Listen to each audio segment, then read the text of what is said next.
Bonjour à toutes et à tous et bienvenue dans notre émission, la troisième mi-temps. Pour cette toute nouvelle émission, Martin, nous allons donc recevoir 3 nouveaux invités. Joris Leza, joueur du hack rugby, Yann Bézier, dirigeant de la société Hygiene Service 3D, et Nicolas Pipaille, ancien joueur du hack rugby. Et maintenant on passe au coup d'envoi.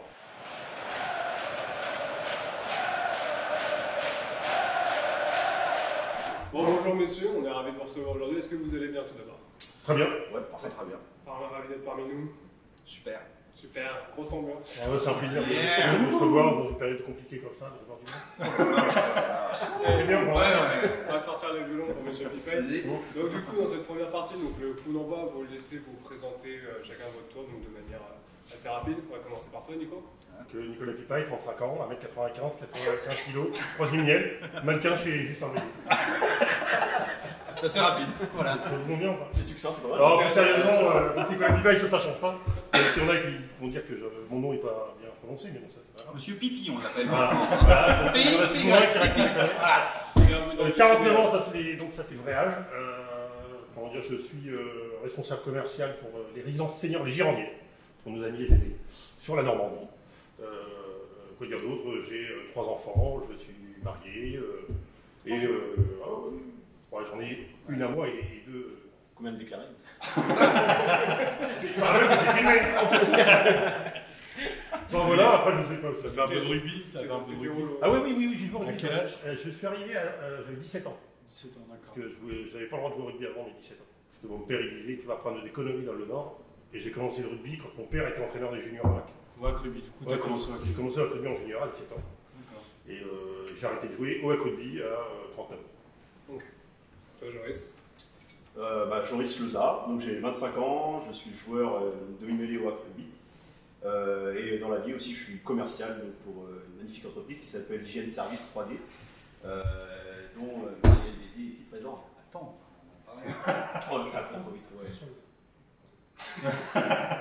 Et par quel club tu es passé un petit peu avant de passer au hack? J'ai commencé à l'âge de 5 ans à Saint-Lô, donc en Basse-Normandie. Ensuite, je suis parti en Irlande, à Dublin, donc je joue au Bective Rangers pendant 2 ans. Et ensuite, je suis arrivé à Rennes, donc en Bretagne, pour ensuite arriver au Havre, ici même. Ok, ça marche. Et alors si je comprends rien, le rugby t'a coupé ta croissance. Parce que t'as commencé à 5 ans et t'as gardé la même taille depuis. Ouais, c'est les salles de musculation à 6 ans, ça m'a coupé les jambes. Et le meilleur pour la fin, du coup, c'est ça? Yann? C'est moi. C'est Combien? Quel âge on avait? 35. Donc non, moi 43. Je suis donc gérant de la société Hygiene Service 3D. Donc le patron du petit, de 5 ans. Voilà, donc société dans la maîtrise des nuisibles, dans le nettoyage de cuisine, l'éloignement des volatiles, un peu de choses comme ça. D'accord. Et Voilà. tu as fait aussi un peu de rugby. Et j'ai fait un petit peu de rugby avec le petit frère du jeune homme, Absolument. Benjamin Pipi, n'est-ce pas? On peut couper les caméras là. Benjamin Pipaille. Donc j'ai dû faire 10 ans au hack. Après j'ai arrêté pendant un certain temps parce que je travaillais et j'ai repris pour faire une fin de carrière à l'ACBB, à Boulogne-Billancourt, en 2007, de 2007 à 2012. D'accord. Voilà. Parfait. Merci du coup à tous messieurs pour cette petite présentation. On va pouvoir du coup tout de suite passer à la deuxième partie. Laissez transformer.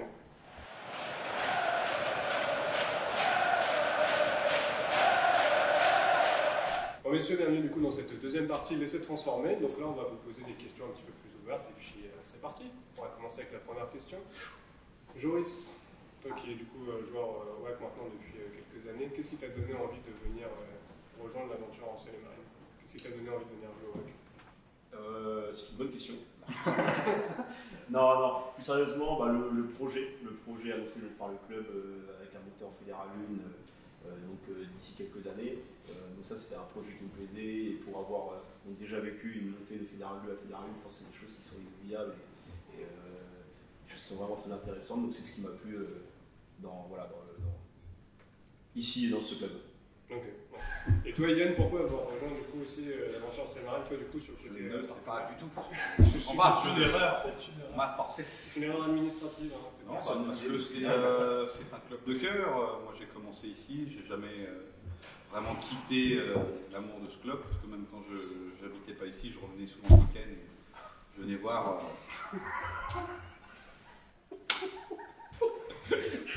Je venais voir les joueurs et les matchs. Mais il n'y avait pas Joris, donc ça jouait mieux déjà. C'est sûr, forcément. Mais des vrais joueurs, quoi. Donc voilà, et là, ça fait des années que c'est comme ça. Ça fait combien de temps que tu es partenaire du lac? Ça doit faire 6 ans. Encore monsieur Pipi. On va tous s'arrêter sur les vidéos, hein, très bon. Est-ce que tu aurais une petite anecdote à nous raconter parmi toutes les... Ouais, une plutôt courte, on va dire, qui soit un minimum racontable aussi, sur ce que tu as pu en tant que joueur, en troisième mi-temps, sur mi-temps. une anecdote pendant un match, une équipe que tu as rencontrée. Avec les filles. Sans les filles, parce que c'est bon. Alors, je sais pas, vous avez 2-3 jours devant vous. T'as pas fait un voyage Non, en on a été Angleterre il y en a eu plusieurs, mais j'en ai raconté tout à l'heure à table en plus. Mais ça, Non, je je ne me- savent pas. Ah ouais, bah voilà, oui. Non, je me souviens, comme justement, parce que on en parlait, parce que je jouais demi-mêlée, et forcément, je suis en 83, et demi-mêlée, c'est cette taille-là. J'avais souvent une différence de taille, et quand je voulais les plaquer derrière la mêlée, c'était un peu compliqué, donc je racontais, une fois, en fait, je suivais le demi-mêlée qui a plongé pour faire la passe, et moi j'ai plongé dessus pour le plaquer, mais ce qui fait comme le terrain était bouleux, j'ai glissé sur son corps. Et à l'époque, les maillots, il y avait des boutons, et quand je me suis relevé, j'avais une touffe de cheveux de meilleur. Parce que le mec, il avait les cheveux longs, un peu bien secs. Et donc, en fait, je me suis retrouvé avec une touffe ici, un peu comme les motards avec leur queue de renard. C'était magnifique, j'étais beau sur le terrain. Tu l'as scalpé un peu. Ah oui, c'est ça le tour, il a dû se sentir parce que moi, je m'en suis même pas rendu compte, c'est les copains qui me disent écoute, t'as un truc bizarre, j'avais une touffe. J'avais une touffe, en fait, pour résumer, j'avais une touffe. C'était énorme. Non, c'était terrible. Toi, Joris, t'aurais une anecdote, un truc comme ça, un truc qui t'est arrivé en match ou... Ah non, pas du tout, non, ça c'est... Non, moi je suis très professionnel. Nous on avait plus de boutons déjà, donc... Ça, c'est pas faux. C'est pas faux. Ouais, si t'as plutôt un souvenir à la rigueur, Un souvenir. pas forcément WAC, après ça peut être juste dans ta carrière de rugby, s'il y a des moments forts qui t'ont marqué. Ouais, le bon Comment fort, tes parents t'ont créé Si t'as la cassette. J'ai pas eu le retour, j'ai pas eu le retour là-dessus, non. Tu l'as pas filmé? Ouais, non, à l'époque il n'y avait pas encore les caméras adéquates pour ce ce genre de... non, plus sérieusement, ma montée de Fédéral 2 à Fédéral 1 avec Rennes, c'est vraiment des moments inoubliables, les matchs de montée, la troisième mi-temps après, et sinon comme gros souvenir rugbyistique aussi, mon premier match en Fédéral 1 à Dax, contre Dax. D'accord. Je pense que c'est des moments qui resteront gravés. Je crois que toutes les montées. Peu importe le niveau, c'est toujours des gros souvenirs. Je pense que c'est des choses qu'on vit pas souvent et pour l'avoir vécu une fois, je suis quand même assez content parce que c'est... Et de n'importe quel niveau au final, parce que tu montes d'honneur à Fédéral. Ouais, c'est ça. Fédéral niveau, je pense qu'à chaque fois, en fait, tu construis un truc et ça... carrément. Ouais, c'est ça. L'émotion, elle est... Ouais, c'est indescriptible, je pense. Ouais, c'est ça. Puis c'est... C'est cours de fête. C'est des cours de fête. Ouais, c'est 3 jours de fête. Ouais, c'est vrai que j'avais fait un CS le lundi, moi. Le CS, pour ceux qui ne connaissent pas, c'est le congé surprise. Ah oui, j'en ai fait quelques-uns. Je ne donnerai pas la société où j'étais. Même s'il y a 20 ans, il est encore vivant. Il n'y avait pas de sport? Ça faisait pas du sport? Non. Non, t'es cher. Ouais, c'est ça. Fenêtre est bâtie. Du côté là-bas, Par là. ouais. Dans l'ancienne zone. Et du coup, est-ce que toi, Yann, tu as un souvenir en tant que joueur ou en tant que spectateur, en tant que partenaire du rugby? Plusieurs. Merci Yann. Alors, merci pour cette émission. On passe tout de suite à la troisième. Non, on va dire la chose la plus marquante, ça venait d'être construit ici. Et en fait, à chaque déplacement, on faisait des petits bisutages, des choses comme ça. Et moi, je n'avais jamais été bisuté dans le cadre. Donc, on avait les tables en U et j'ai été bisuté au milieu de tout le monde pour le dernier match à domicile. Donc, ça, c'était sympa.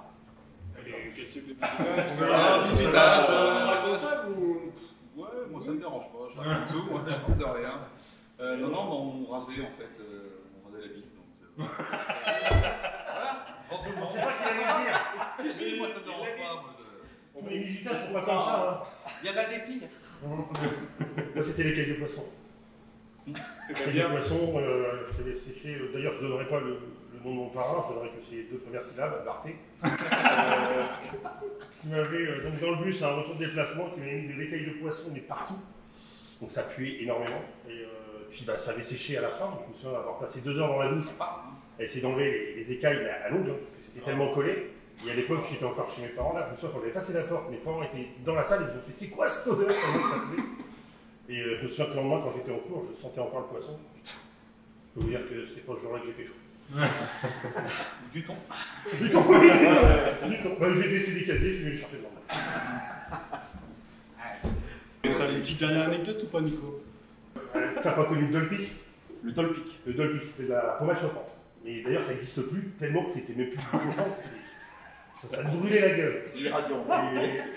Donc, bah, dans les vestiaires, enfin, tu sais, François Sapin, on est en slibard et on se masse, hein. Et il y en a un qui n'avait pas mis de slip, qui était carrément à poil.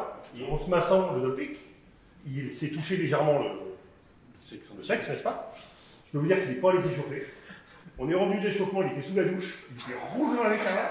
Ah, il n'y a pas besoin de s'échauffer parce que je vais dire, ça lui piquait, c'est lui piqué. Le mec, il dit, mais il ne va jamais pouvoir jouer. Il est rentré, il était rouge, il avait chaud. Putain, il avait la bite, mais comme pas. Non, c'était rigolo, ça c'était rigolo, c'est des anecdotes. Bah, il y en avait qui mettaient du Dolpic aussi sur les shorts, en mêlée, pour que les mecs ils se faisaient plaquer, sauf qu'ils oubliaient que les collègues ils poussaient aussi au cul. Ils avaient des oreilles de chou comme moi.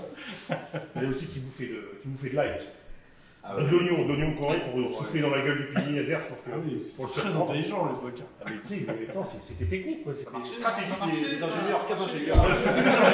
Ah, on prenait que des ingénieurs. Non, c'est des petites histoires comme ça, mais il y en a plein. Merci beaucoup pour ces petites anecdotes, messieurs, pour tous ces bien. petits souvenirs. On rigole bien.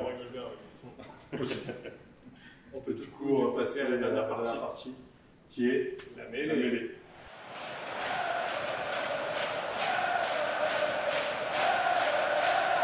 Du coup, pour cette partie-là, on va vous poser des questions sur le rugby français et vous devez y répondre.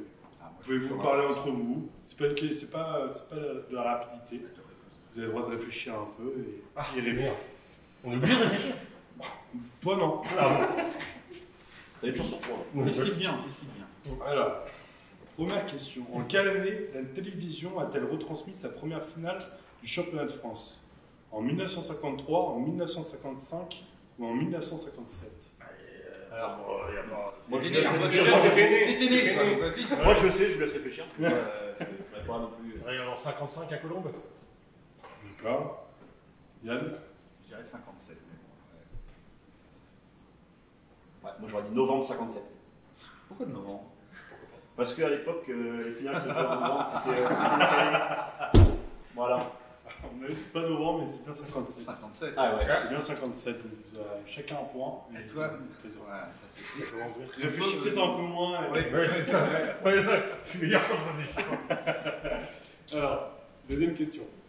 Lors de la 22e journée du top 14, le 25 mars 2018, Toulon a battu Clermont 49-0 en marquant 7 essais à 0. Est-ce que c'est vrai ou est-ce que c'est faux? Oui, c'est vrai.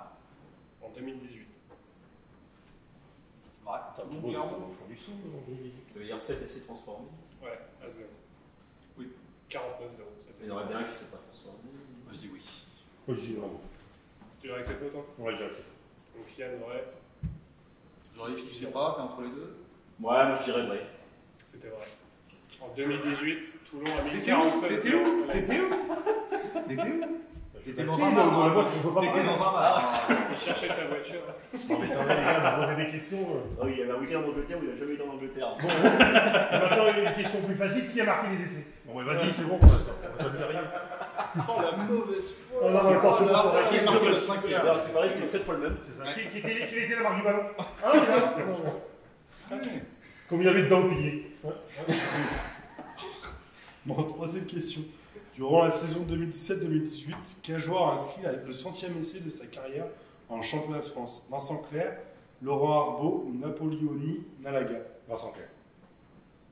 Tu veux te dire De toute façon, ça fait 203 comme on dit. Ouais. 2017-2018. Ouais, moi je dirais Nalaga. Non, Malaga, je crois que c'était le meilleur marqueur d'essai, mais le 100e, c'est clair. Ouais, c'est clair, ça, je suis quasiment sûr. Bah, moi je dirais que c'était après, clairement. De toute façon, c'est lui qui a le record. Donc, Non, moi je reste sur Nalaga. Nalaga?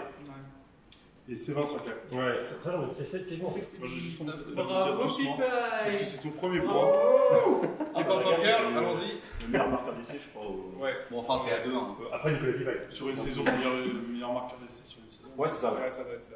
À la guerre. Et Claire, c'est le seul qui a marqué plus de 100 fois dans Ouais, l'histoire. c'est où il a... Non, t'as sur Vinicius aussi. Non. Non, je crois que Claire, c'est Non, ça. Claire, Claire, c'est le- c'est- Ouais. C'est là non?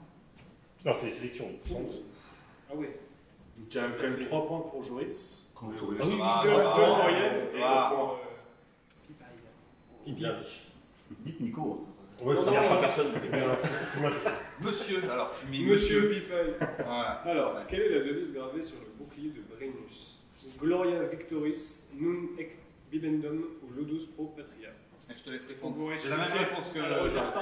Vas-y, moi j'ai la même réponse que Joris. Moi, je dirais la 3. Ouais, redis-la. C'était laquelle? Déjà, Alors, moi qui fais du latin, je crois que c'est le jeu pour la patrie. Quelque chose comme ça. ouais, parce que Bibendum, c'est le bouclier de Martin. Donc c'est ça, donc je suis d'accord avec Joris. Voilà. C'est ça. Et Joris en plus a parfaitement traduit. Ah, Oui. ouais, tu vois. Oui, Ah oui. Vraiment fort. Ah, il est balèze. Ouais, il est très très balèze. fort. C'est Franchement. un latin de la Basse-Normande. Et la C'est dernière la question. Dernière question à 3 points. 3 points. En quelle année le Racing Club de France et l'US Métro, le club sportif de la RATP, ont-ils fusionné pour créer le Métro Racing 92? En Donne pas la réponse. 92, Non, faut pas. 98 ou en 2001? Du coup, est-ce que c'est en 80? Remette le. T'as dit quoi? En 92, 98 ou 2001? 92, qu'est-ce que c'est le départ? Non, 92, non, c'est c'est pas 92, c'est 2018. Non, 2008, non. Non, t'as dit 98, non. 98, non, c'est le Stade français qui a été champion de France et c'était encore le Racing, je crois. Le Racing. Non, mais ça. Métro, le Racing Métro, je dirais 2000. Racing Métro. J'irais 2000. J'irais 2000. Redis-moi les 3 dates. Alors 92, 98 ou 2001? J'irais 2000. Moi, je dirais comme les yeux. Qu'en 2001, il était toujours en deuxième livre. Non, mais c'est ça, c'était le Métro Racing. Moi, j'en suis quasiment sûr que c'était 2000. Moi, je dis comme lui. Comme ça, s'il a tort. 2001, 2001 et... Dis un autre truc, toi. 92, vas-y. C'est 92, 2001 ou 98. Ouais, 2001. Ouais, 98, ouais. Allez, c'est 2001. Et voilà. C'est Yann qui gagne. C'est Yann qui Ah gagne. oui. Il a célébré. On n'applaudit pas. Voilà, Non. c'est applaudissez. Yann, bravo. Félicitations Yann. T'es le J'ai grand gagné quoi? vainqueur. Et t'as gagné. Main vers Ouais. Joris. C'est génial. C'est dommage. C'est pas grave, hein. Bah, merci en tout cas, messieurs. On Grand espère que vous plaisir. avez passé un très bon moment avec nous. Nous, en tout cas, on a passé un excellent avec vous. On a bien rigolé. Les anecdotes, le petit Merci on a pour bien ces rigolé. anecdotes. C'était très sympa. Même juste avant à table, c'était très sympa d'entendre tes anecdotes. Oui, parce que les gens ne savent pas, mais nous, Oui. on a passé un très bon moment déjà à table. C'est avant ça, de on vous a- inviter, voilà. Oui, c'était des concombres. C'est vrai que. On peut de sèche. On peut de sèche. Bien sûr. En tout cas, merci beaucoup, messieurs. Puis on Merci espère vous aussi, revoir messieurs. bientôt. Merci à Très bientôt sur les terrains. Ou à côté. Nous tenons tout d'abord à remercier nos 3 invités qui sont venus participer à notre émission, mais aussi à remercier tous les bénévoles et partenaires du Hack Rugby qui font évoluer ce club chaque jour.